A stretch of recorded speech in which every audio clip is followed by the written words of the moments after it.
पहले मैं नीचे ज़मीनों पे सोता था, जब बारिशें होती तो कीड़े मकोड़े बाहर आ जाते थे, वो जिस्म पे काटना शुरू कर देते थे। फिर मैं इस आम के दरख्त पे बहुत टाइम से रह रहा हूँ, ये मोहल्ले वाले भी मुझे अच्छी तरह जानते हैं। मेरे माँ बाप का इंतकाल हो गया, बुरा वक्त देखते ही बीवी ने साथ छोड़ दिया है।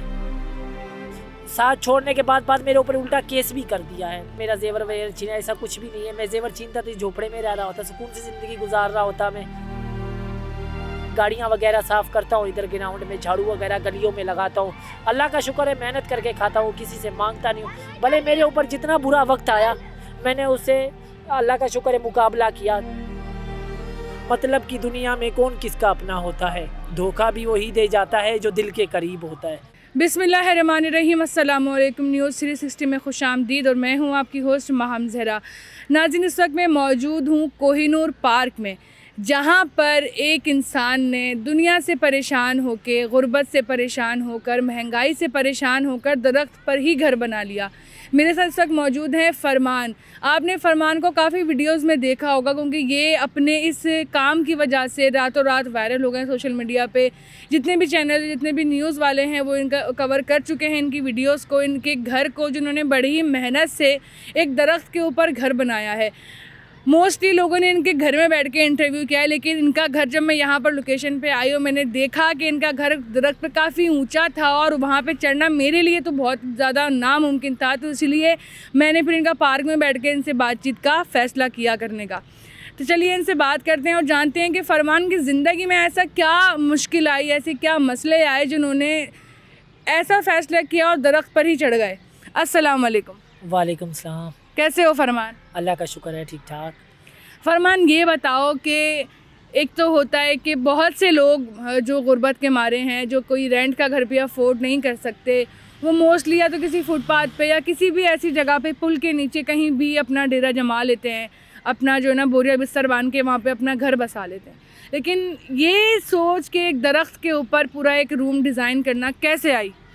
ये बस जब ज़्यादा परेशानी होती है तो दिमाग इंसान का अपने आप शुरू हो जाता है चलना। मैं तो खैर यहाँ तो मैंने सारी उम्र गुजार दी इन पार्कों में रहते रहते। पहले मैं नीचे ज़मीनों पे सोता था, जब बारिशें होती तो कीड़े मकोड़े बाहर आ जाते थे, वो जिस्म पे काटना शुरू कर देते थे।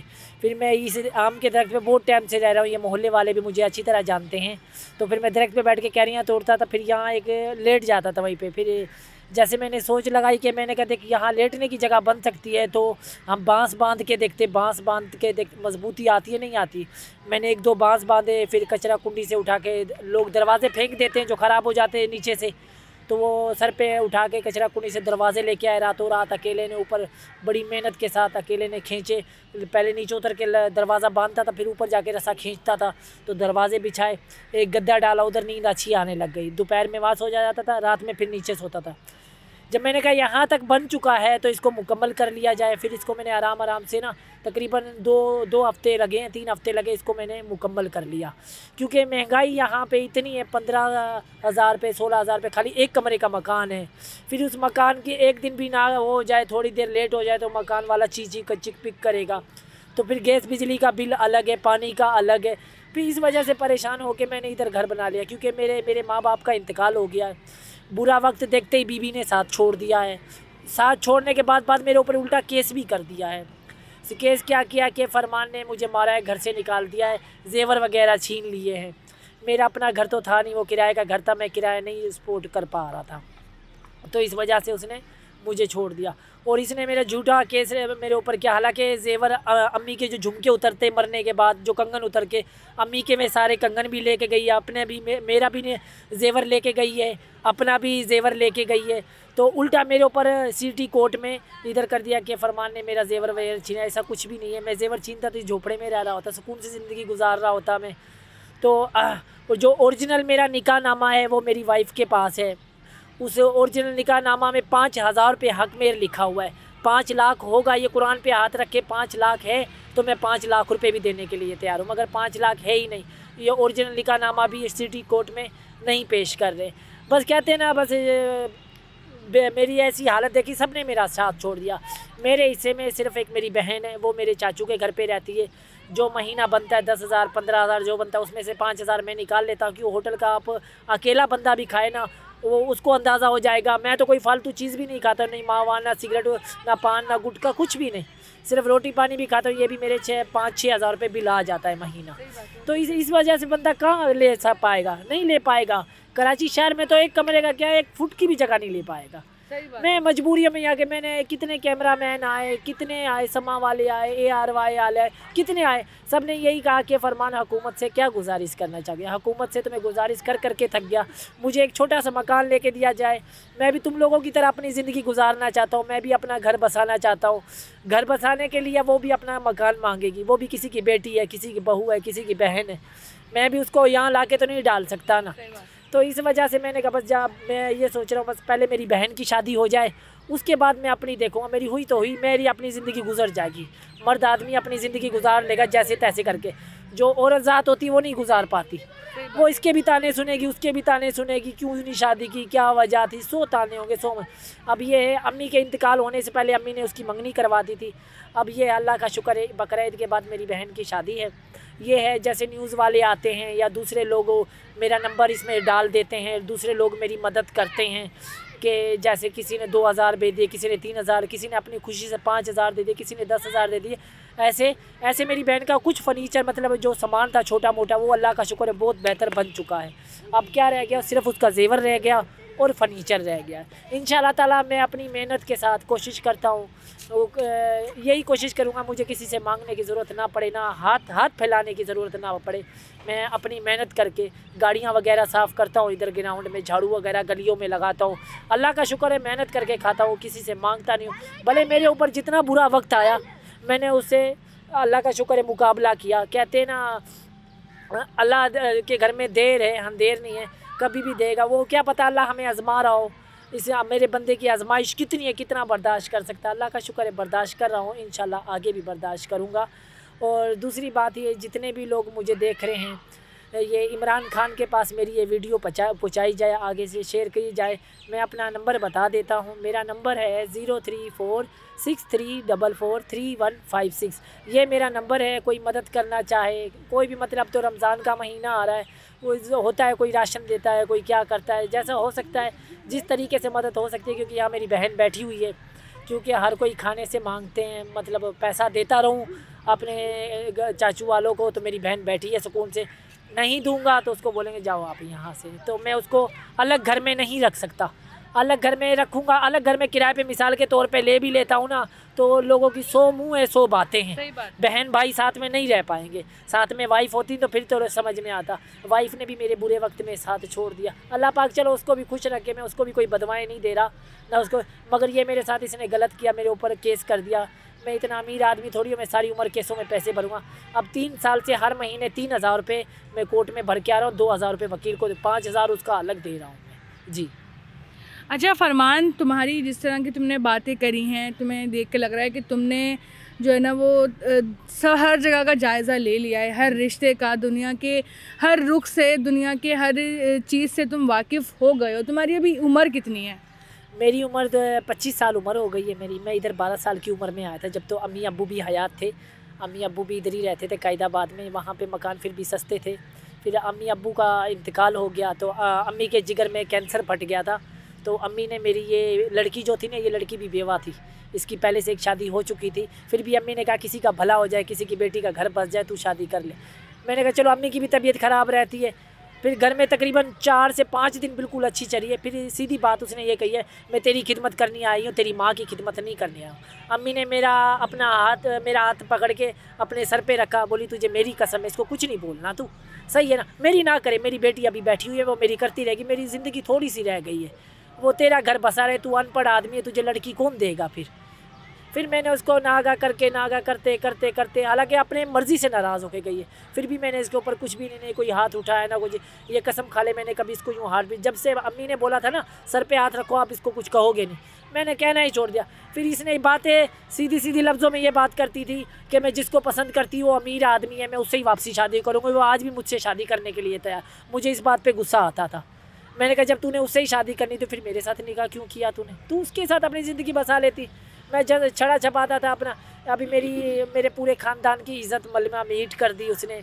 आगे पीछे जो थोड़े बहुत रिश्तेदार थे उन्होंने भी मुझे मुँह लगाना छोड़ दिया। अच्छा, तुमने उसे तलाक दी या उसने खुला ली थी? ना खुला ली ना तलाक ली, अभी केस बीच में ही अटका हुआ है। मैं तलाक दूंगा तो मुझे हक मेर के मैंने जो 5,000 लिखा है उन्होंने झूठा केस करके 5 लाख निकाहनामा उनके पास है। मैं तलाक दूंगा तो मुझे 5 लाख दे, मैं ये झोपड़ा भी बेचूंगा तब भी 5 लाख जमा नहीं कर सकता। इस वजह से बस वो केस बीच में ही अटका हुआ। हर महीना पेशी आती है, वो मैं पेशी दे देता हूँ। बस वही बात है ना, मतलब की दुनिया में कौन किसका अपना होता है, धोखा भी वही दे जाता है जो दिल के करीब होता है। बस वही बात है ना जी।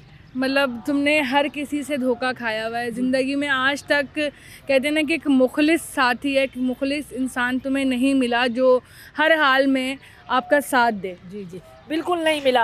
हालांकि ये वाइफ जैसी भी थी मेरे दुख सुख में साथ देती, तो क्या पता अल्लाह हाथ ही कहीं पकड़ लेता है। सारी उम्र तो ऐसे नहीं रहता ना बंदा, तो ये भी एक आजमाइश होती है। इसने मेरा बुरा वक्त में हाल छोड़ दिया, अब खैर आ भी जाएगी, मैं इसको खुद नहीं अपनाऊंगा। क्योंकि इसने, मेरी माँ मर गई थी, उसका मरा हुआ मुँह नहीं देखने आई थी। एक मर गई थी, चलो मरा हुआ का मुँह तो देखने आ जाती ना, ज़्यादा नहीं तो एक कुल पड़ के फूंक देती, नहीं आई। अच्छा फरमान, अभी ये बताओ कि तुम्हारे घर में, मैंने तो देखा नहीं जाके क्योंकि मैं चढ़ नहीं सकी ऊपर, तो तुम्हारे घर में अभी क्या क्या चीज़ें मौजूद हैं जो एक डेली लाइफ में इंसान को रूटीन में ज़रूरत पड़ती है, ज़रूरत ज़िंदगी में मुंह धोने की, वॉशरूम क्या क्या चीज़ें हैं और कैसे मैनेज करते हो सब कुछ? मैंने ऊपर चाय बनाने के लिए चूल्हा मिट्टी का बनाया हुआ है, मिट्टी का चूल्हा, उसमें लकड़ियों पे ही चाय ऊपर ही बनाता हूँ। हाँ, और उसके बराबर में मैंने ऊपर टैंकी भी पानी की रखी हुई है। यहाँ पे जो माली जो आता है पानी लगाने के लिए, उसके पास रस्सी फेंक देता हूँ, वो पाइप बांध के दे देता है पानी का। मैं ऊपर की टैंकी भर लेता हूँ। उधर बेसन वेसन है, मुंह धोने की जगह है, शीशा वगैरह, बाल बाल बनाने की जगह, सब कुछ है। बिस्तरे वगैरह रखे हुए हैं। सर्दियों में तो ज़िंदगी मेरी बिल्कुल सुकून से गुजर रही थी, तो अब आ गई है गर्मियाँ, अब आ गए रमज़ान के महीने, ये हैं आजमाइश के दिन। तो इसमें तो जो गरमाइश आती है, गरम गरम हवाएं आती है, मुंह जल जाता है, ऐसा हाल होता है इधर। तो लोग बोलते तू तो सुकून से रह रहा है, सुकून से रह के तो दिखाओ। इतने मोटे मोटे तो मच्छर है, वो मच्छरी बंदे को ऐसे ज़ख्मी कर देते। मेरे बीच में वाइट सेल कम हो गए थे, मोहल्ले वालों ने सब ने चंदा करके आपस में मुझे हॉस्पिटल में, मेरे पास तकरीबन 30-31 हज़ार रुपये मेरे ऊपर खाली लग गए थे। मोहल्ले वालों की मेहरबानी है जो मुझे सपोर्ट भी करते हैं और मेरा ख्याल भी रखते हैं। ये ऐसे ही मेरी ज़िंदगी गुजरी। एक बीच में लोग आए हुए थे 4-5 दिन पहले, धमकी दे के गए, हम KMC के बंदे दरख्त से घर उतारो। मैंने कहा उतार दो, मैं नीचे सो जाऊंगा, पहले भी तो सोता था, अब भी वो सो जाऊंगा। बोला तुम उतार, मैंने कहा मैं तो नहीं उतारूंगा, आप लोगों को उतारना है, गिरा दो इसको। कल परसों की बात है, आए हुए थे इधर, मैंने कहा ठीक है गिरा दो। फ़ोन पे फ़ोन आ रहे थे, ये घर गिराओ फलाना, मैंने कहा गिरा दो भाई, मैं पहले भी पार्कों में सोता था, अब भी पार्कों में सो जाऊँगा। कुछ टाइम की ज़िंदगी है, आगे ज़िंदगी कुछ ज़िंदगी गुजर गई है, कुछ और गुजर जाएगी। बस क्या कहा कि मैं तो अपनी मजबूरी में पड़ा हूँ, मैं अपने शौक़ से इस दरख्त में नहीं रहता हूँ। अच्छा ये बताओ कि अभी फ़िलहाल तुमने हालात से समझौता कर कर दरख्त पे जो है ना ज़िंदगी गुजार रहे हो, क्योंकि अभी तुम्हें लगता है कि तुम अभी कोई घर अफोर्ड नहीं कर सकते या बहन की ज़िम्मेदारी तुम्हारे सर पर है, लेकिन ये चीज़ लाइफ टाइम तो नहीं है, तुम लाइफ टाइम दरख्त पर तो नहीं रह सकते, क्योंकि ये तुम्हारे लिए भी ठीक नहीं है। क्योंकि तुम जिस तरह बता रहे हो कि मच्छर वगैरह आते हैं और तुम्हें मसला भी बीच में वाइट सेल्स का हो गया था, और इतनी गर्मी अभी आगे हीट स्ट्रोक भी आएंगे, जिसमें चलो गर्म हवा भी तुम्हें लग रही है लेकिन आगे हवा भी नहीं चलेगी फिर जब हीट स्ट्रोक पड़ेगा, तो उस वक्त जो है ना वो कैसे गुजारा करोगे? बस उस वक्त यही करता हूँ, जैसे अभी बीच में फुल गर्मी आई थी ना, ये जितने भी मेरे कंबल पड़े हुए हैं ना, ये मटके भी ऊपर रखे हुए थे, ये मटके भर भर के रखता हूँ। उनको भिगो के ना कंबलों को साइडों में टांग देता हूँ, जिससे हवा टच होती है ना उनको, तो वो हवा फिर थोड़ी बहुत ठंडी आती है।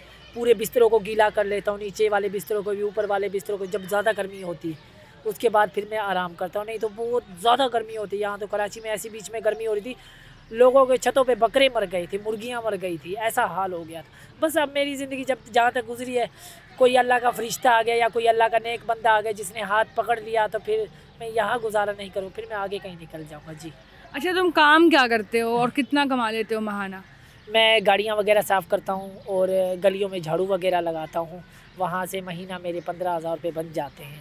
खाना वगैरह किसी ने दे दिया तो ठीक है, नहीं दिया तो फिर मैं अपने उसमें से ही महीना 10,000 उसमें से निकाल लेता हूँ, और जो 5,000 होते हैं वो मैं अपने पास रखता हूँ। अच्छा फरमान, ये बताओ कि जैसे दरख्त पर तुमने घर बनाया हुआ है, बारिश वगैरह अगर होगी तो फिर तुम्हारा घर ख़राब हो जाएगा, क्या करते हो उसके लिए? बारिश वगैरह हो जाती है तो फिर कुछ दिन तकलीफ़ में उठाने पड़ते हैं, धूप का इंतज़ार करता हूँ, धूप आती है बिस्तरे धूप में डाल देता हूँ, उसके बाद सुकून कर लेता हूँ बस जी। अच्छा ये कि तुमने अक्सर देखा होगा कि अभी रिसेंटली ड्रामे की भी लोग काफ़ी मिसाल देते हैं, तुमने पता नहीं देखा है या नहीं देखा, परिज़ार ड्रामे में यही दिखाते हैं जो लड़का होता है वो उसको उसके भाई वगैरह उसकी गुर्बत की वजह से, उसकी हालात की वजह से सब उसका साथ छोड़ देते हैं, फिर उसके ऐसे नसीब बदलते हैं कि वो इतना अमीर आदमी बन जाता है, और फिर सारे वही रिश्ते होते हैं जो उसको बड़ा प्यार देने लग जाते हैं। मतलब वही बात है कि हर रिश्ता दौलत का होता है। अगर तुम्हारी लाइफ में कोई चेंज आया तो तुम अपने जो ना, अगर सब तुम्हारी तरफ राग़िब हुए तुम्हारा पैसा देख के, तो उस वक्त क्या करोगे? मैं उनको क्या कहूँगा, बस वो फिर रिश्ते जब पैसा देख के आएंगे तो फिर तो मैं, जब मेरे बुरे वक्त में उन्होंने साथ छोड़ दिया, वही कहते नहीं है कि नाराज़गी दूर नहीं होती थी रिश्तेदारों को हर बार मनाने पर। ना जाने हमें रिश्तेदार कैसे मिले थे, हर बार रुलाते थे। मैं बुरा था या मेरी किस्मत बुरी थी, ये फ़ैसला आज भी ना हो सका था। मैं तो सबका हो जाता था मगर मेरा कोई आज भी ना हो सका था। मगर जब मेरे अच्छे वक्त आए तो फिर मैं भी इनका साथ हूँ। मैं बस अपनी ज़िंदगी गुजारूँगा। अपनी 2 बहनें हैं, एक की शादी हुई है, एक की शादी कराऊँगा, इन दोनों को साथ में रखूँगा, बाकी सबसे हट जाऊँगा मैं। जब उन्होंने ही मेरा भी बुरे वक्त में साथ नहीं दिया तो फिर मैं कैसे जाऊँ उनकी तरफ। जी, तो मतलब उम्मीद पे हो, तुम कायम हो कि तुम्हारी ये आजमाइश है और एक ना एक दिन ज़रूर आएगा जो तुम्हारे अच्छे दिन लाएगा। जी जी, इंशाल्लाह इंशाल्लाह। अल्लाह का ये भी मेरे अल्लाह ताला की आजमाइश है। 5 टाइम का नमाजी हूँ, अल्लाह का शुक्र है। ये भी पता है, ये भी अल्लाह पाक ने मुझे इतना अच्छा घर दिया है, ये भी मैं अल्लाह का लाखों मरतबा भी शुक्र बजाऊँ ना तब भी का वो कम पड़ेगा। तो शुक्र है उस मालिक का, सबसे बस मालिक का शुक्र है। बस गुजारा कर रहा है अल्हम्दुलिल्लाह। बस मैं और कुछ नहीं कहना चाहूँगा, शुक्र है उस मालिक का। जी, तो नाज़रीन, आपने फ़रमान की बातें सुनी और मुझे भी काफ़ी अच्छा लगा इससे बात करके, इसकी बातें सुन के कि मतलब जिन हालात में और जिस तरह से ज़िंदगी गुजार रहा है, अगर मेरे जैसे या आप जैसा कोई इंसान इस मुश्किल वक्त में आ जाए तो वो अल्लाह से नाउम्मीद हो जाएंगे और बहुत ही ज़्यादा अपना जो है ना हार मान लेंगे ज़िंदगी में। अपनी ज़िंदगी में से सारी आने वाली दिनों में उम्मीदें ख़त्म कर देंगे कि हमारी ज़िंदगी में अब कोई अच्छा वक्त आ सकता है। बहुत अच्छी बात फरमान की यह है कि ये इस हाल में भी खुदा का शुक्र अदा कर रहा है। नाज़रीन, तो यही बात है कि आप पे अगर मुश्किल वक्त आता है, इसका मतलब ये नहीं होता कि आपकी ज़िंदगी ख़त्म हो गई है, आपकी ज़िंदगी रुक गई है। वो खुदा की तरफ से आजमाइश होती है या फिर किसी गुनाह की सज़ा होती है। आप उसको बर्दाश्त करें, सब्र और शुक्र के साथ ज़िंदगी गुजारें और अल्लाह पे भरोसा रखें कि एक ना एक दिन ये ज़िंदगी बदलेगी, ये दिन बदलेंगे और अच्छे वक्त भी आएंगे। तो उम्मीद करती हूँ नाज़रीन कि आज का प्रोग्राम आपको अच्छा लगा होगा। इंशाअल्लाह आपसे फिर मुलाकात होगी एक नए प्रोग्राम के साथ। आज के लिए सिर्फ इतना ही। अल्लाह हाफ़िज़।